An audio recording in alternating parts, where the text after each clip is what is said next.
Hello दोस्तों, स्वागत है आप सबका मेरे एक और नए ब्लॉग में। दोस्तों मैं इस जुबान का क्या करूं, जैसे जैसे मेरी उम्र बढ़ती जा रही है ना, मेरी जुबान बहुत ज़्यादा चटोरी होती जा रही है। मैं क्या ही कर सकती हूँ इसके लिए। चलिए आपसे बात करते करते मेरा प्याज टमाटर भी कट गया। कितनी अच्छी बात है ना, टाइम पास भी हो गया और काम भी हो गया। शाबाश बेटा। आज ना हम सबका बहुत ज़्यादा मन था एग भुर्जी खाने का, तो वही मैं बनाने जा रही हूँ, जिसके लिए मैंने कढ़ाई में सरसों का तेल डाल दिया है। और दोस्तों मैं ना सरसों का तेल ही यूज़ करती हूँ जब ससुराल आती हूँ, और वहाँ पे यूज़ नहीं कर पाती हूँ क्योंकि वहाँ पे कस्टमर्स के लिए भी मुझे टिफिन बनाने पड़ते हैं, तो उसमें मैं सरसों का तेल नहीं इस्तेमाल कर सकती, बहुत ज़्यादा महंगा पड़ जाता है। और अगर चार्ज बढ़ाती है तो फिर कस्टमर भी बोलने लगते हैं, इसलिए मैं रिफाइंड ऑयल में ही खाना बनाती हूँ। आप लोग रिफाइंड भी यूज़ कर सकते हैं, हम लोग भी वही खाते हैं। ससुराल में ना हमारे रिफाइंड में खाना नहीं बनता है, सरसों के तेल में ही खाना बनता है। रिफाइंड में सिर्फ फ्राई करने वाली चीज़ें जैसे पूड़ी पराठे ये सब बनता है बस। मैंने जब प्याज काट के डाला था ना तेल में, उसी के साथ मैंने 2-3 हरी मिर्ची भी डाल दी थी। जब प्याज अच्छे से पक गया ना, उसके बाद मैंने गरम मसाला डाला है और लाल मिर्च पाउडर, धनिया पाउडर, हल्दी पाउडर, टेस्ट के हिसाब से नमक और टमाटर डाल के इन सारी चीज़ों को 2-3 मिनट तक अच्छे से पका लिया है मीडियम फ्लेम पे। और अभी मैंने अंडे डाल दिए हैं, अंडा डाल के अच्छे से मिक्स कर लिया। मुझे ना एकदम दानेदार भुर्जी बहुत ज़्यादा पसंद है, तो इसको मैं मीडियम फ्लेम पे ना कम से कम 10 से 12 मिनट पकाती हूँ, जब तक इसकी नमी एकदम खत्म नहीं हो जाती, तेल नहीं छोड़ देता। वैसे तो मैं ज़्यादा तेल नहीं डालती हूँ फिर भी, लेकिन।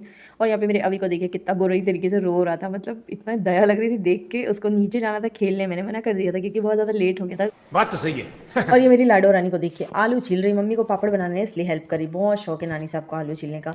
मुझे ना पापड़ भी बनाने हैं नंद के लिए, क्योंकि आई हूँ तो मोना दी बोली थी कि नेहा मेरे लिए थोड़ा सा पापड़ बना देना, इसलिए मैं थोड़ा सा उनके लिए पापड़ भी बनाने की तैयारी कर रही हूँ। और ये लाडो रानी को नमक और जीरा, भुना हुआ जीरा पाउडर डाल के आलू खाने का बहुत शौक है, क्योंकि दादी खाती है ना। मेरी सासू माँ को आलू बहुत ज़्यादा पसंद है, इतना पसंद है कि उनको कुछ भी दे दो आलू का बना के खुशी खुशी खाएंगी। और आटा भी मैंने लगा लिया था और भुर्जी एकदम रेडी हो गई। गाइस ये वाली भुर्जी इतनी ज़्यादा यम्मी लगती है ना, इतनी टेस्टी लगती है, आप लोग बना के ट्राई ज़रूर करना। इसमें एक खासियत है कि आपको ना थोड़ा सा स्पाइसी बनाओगे तब ज़्यादा मज़ा आएगा इसमें। बहुत ज़्यादा, मतलब जहाँ पे हम 2 रोटी 3 रोटी खाते हैं ना, वहाँ पे इस भुर्जी के साथ आप 2 रोटी एक्स्ट्रा ही खा जाओगे, बहुत टेस्टी लगती है। और भुर्जी में मैंने थोड़ा सा धनिया डाल दिया काट के, और उसके बाद भुर्जी को साइड में रख दिया। अब मैं रोटी बनाने जा रही हूँ, रोटी नहीं सॉरी पराठा। भुर्जी पराठा बहुत ज़्यादा टेस्टी लगता है, बहुत स्वादिष्ट। तो मम्मी का खाना आज मतलब सुबह की सब्जी रखी थी, तो मम्मी मना कर दी कि नहीं कुछ मत बनाओ, थोड़ी सी सब्जी रखी उसी में चला लेंगे। तो और मैं ना पराठे बनाती तो अंदर तेल नहीं लगाती हूँ। और मैंने बस मम्मी के लिए रोटी बना के भिजवा दी थी, क्योंकि मम्मी को पराठा खाने का मन नहीं था। सुबह अरवी की सब्जी बनी थी हमारे यहाँ, तो अरवी के साथ मम्मी को रोटी ही पसंद है, पराठा नहीं खाती हैं। ये क्या सुन रहा हूँ मैं। और दोस्तों प्लीज़ यार, मुझे बहुत ज़्यादा आप सबकी सपोर्ट की ज़रूरत है। मेरे पास 2 बच्चे, मुझे अपने दोनों बच्चों को पालना है, बहुत अच्छे से रखना है। तो आप लोग प्लीज़ सपोर्ट करिए। सपोर्ट सिर्फ मुझे इतना चाहिए कि मैं बाहर जाकर जॉब नहीं कर सकती, इसलिए मैं वीडियोज़ वगैरह डालती हूँ ताकि आप लोग सपोर्ट कर सकें। और मुझे सपोर्ट बस इतना चाहिए भाई कि आप लोग मेरी वीडियोज़ रोज़ देखो, मैं रोज़ वीडियोज़ डालती हूँ। मेरे चैनल को प्लीज़ सब्सक्राइब कर लीजिए और मेरी वीडियोज़ को लाइक करना बिल्कुल मत भूला करिए। आप लोग भले शेयर ना करें, लेकिन प्लीज़ लाइक कर दिया करिए, यही बहुत बड़ा सपोर्ट हो जाएगा मेरे लिए। और इंस्टाग्राम पे भी मेरा पेज है, उसको भी आप फॉलो कर लीजिए प्लीज़। अवनी के नाम से मेरा आईडी है वहाँ पे, और फेसबुक पे भी मेरा पेज है अवनी ब्लॉग के नाम से। प्लीज़ मुझे सपोर्ट कीजिए guys, thank you so much, आप सबका बहुत सपोर्ट मिलता है उसके लिए। और अंडे की भुर्जी और पराठा मेरा भी खाने बैठ गया, और लास्ट में पराठा जल गया था, लेकिन मैंने निकाल के सब खा लिया है। बहुत अच्छा लग रहा था, मतलब आटा भी नहीं गूंदने का मन कर रहा था, तो मुझे ज़्यादा भूख भी नहीं थी। और अभी को ज़्यादा पसंद है भुर्जी और दीवा को, तो इसीलिए मैंने उन दोनों के लिए मेन बनाई थी। थोड़ी भुर्जी मैंने जेठ जी के लिए भिजवा दी थी, क्योंकि जेठ जी को मेरे हाथ का खाना बहुत ज़्यादा पसंद है। वो हमेशा जेठानी जी को बोलते हैं कि नेहा सीख लिया करो अपनी देवरानी से, कुछ तो सीखो। और भाभी को बुरा नहीं लगता, वो हमेशा मतलब हमेशा सीखती ही हैं, पूछती रहती है कुछ ना कुछ, मतलब उनको शौक भी है, तो पूछती हैं कैसे बनाती है कैसे क्या, और मैं बताती भी हूँ उनको। ज़िंदगी में सबसे बड़ा सुकून होता है कि बच्चे माँ के सामने बैठकर सुकून से पेट भरकर खाना खा ले, बस इससे ज़्यादा सुकून तो दुनिया में हो ही नहीं सकता यार। और अपने बच्चों को पेट भर खाना खिलाना किससे पसंद नहीं होगा, कौन से ऐसे माँ बाप है जो अपने बच्चों को खाता हुआ देखकर खुश नहीं होंगे यार। बच्चों के बाद मैंने भी खाना पीना शुरू कर दिया था, ताकि मैं जल्दी जल्दी काम कर लूँ, और खाना खाने के बाद मैं सीधे आ गई हूँ किचन में, क्योंकि मेरे को बहुत सारे काम करने हैं अभी। उसके बाद पापड़ भी बनाना है मुझे, कम से कम 1 से 1:30 बज जाएगा रात को। और ये मैंने ना धनिया, खड़ा धनिया जो था ना, उसको धो के 2 पानी से भिगो के रख दिया रात भर के लिए।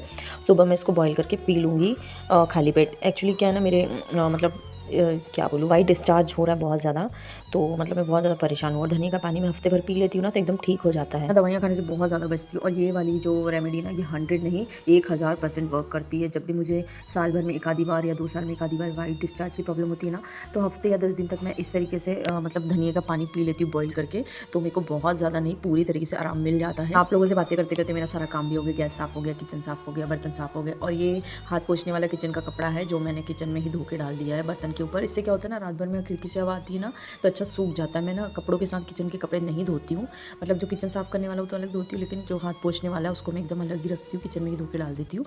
और ये आलू बहुत ज़्यादा देर पहले बॉईल करके रखे थे, थोड़े से कड़क हो गए थे, जिसकी वजह से मुझे ना इस तरीके से गिलास से करना पड़ गया, नहीं तो वो लम्स आ जाते हैं ना, तो पापड़ अच्छे नहीं बनते। फिर मैंने हाथ मुँह धो लिया, ब्रश भी कर लिया है, और लास्ट में मैं नहीं करती हाथ मुँह वगैरह नहीं धो पाती, क्योंकि बहुत ज़्यादा आलस आने लगती है।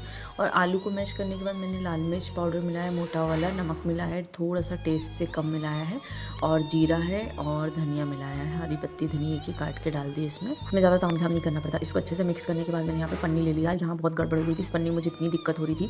पन्नी बिल्कुल नहीं थी, ना भाभी के पास थी ना मेरे पास थी। मैंने बहुत पन्नी ढूंढी, नहीं मिली और मैंने आलू उबाल लिए थे तो मैं रुक भी नहीं सकती थी, तो मैंने जैसे तैसे इसी पन्नी से पापड़ बना दिए सारे। मुझे लगा था 1 घंटे में पापड़ बन जाएंगे, लेकिन रात को 3 बज गए थे मुझे पापड़ बनाते बनाते। 3 नहीं सॉरी 2 बज गए थे पापड़ बनाते बनाते। उसके बाद लास्ट में जो पापड़ थे कुछ बचे थे, तो मैंने दीवा की फ्रॉक थी जो काम नहीं आती थी, किचन के लिए यूज़ करने लगी, तो उसी पे डाल दिए थे।